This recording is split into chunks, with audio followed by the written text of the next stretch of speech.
Je prétends pas être Nietzsche, mais Nietzsche avait ses idées en allant marcher dans les montagnes. Quand je vais courir, je pense que c'est un moment assez privilégié où je suis seul, j'ai du temps devant moi pour réfléchir à des idées, pour imaginer des expériences, pour penser à des concepts. Et c'est dans ce cadre sportif que je suis, je pense, le plus productif intellectuellement. Une expérience professionnelle ou une expérience de vie qui a façonné la personne que je suis aujourd'hui remonte dans les années 95 où j'avais une activité de sapeur-pompier volontaire qui manifestement m'a exposé à des choses qui sont très souvent difficiles à voir, difficiles surtout à comprendre et quasiment impossibles à accepter. Et c'est essentiellement cette période-là qui m'a fait prendre vraiment conscience de la valeur de la vie d'un individu et qu'étant vivant, ce qu'on pouvait faire de sa propre vie et contribuer à essayer d'améliorer le bonheur des autres. Mon équipe s'intéresse essentiellement à ce qu'on appelle la plasticité cellulaire qui définit la capacité d'une cellule à changer d'état de manière indépendante d'altérations génétiques. C'est important dans le cadre du cancer et c'est important dans le cadre de l'inflammation, c'est important dans le cadre du développement, c'est important dans le cadre de la réparation des tissus, la cicatrisation en particulier. Et donc l'objectif majeur de notre laboratoire est d'élucider avec autant de précision que possible les bases moléculaires qui sont sous-jacentes à la plasticité cellulaire, ce qui nous permet ensuite d'inventer de nouvelles structures moléculaires qui peuvent être utilisées en capacité d'outils pour la biologie ou qui peuvent être la base de développement de nouveaux médicaments.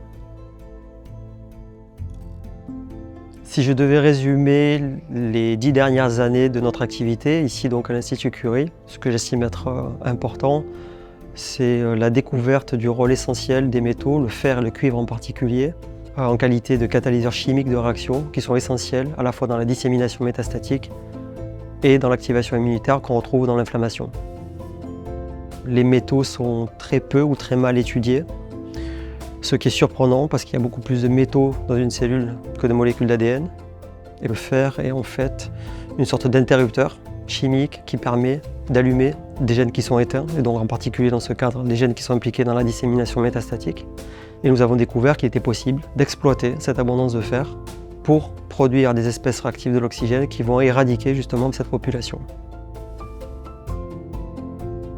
Ce qui me fascine dans ce que je fais, c'est pour la biologie, c'est la complexité du système et la beauté du système, comment un système aussi complexe fonctionne.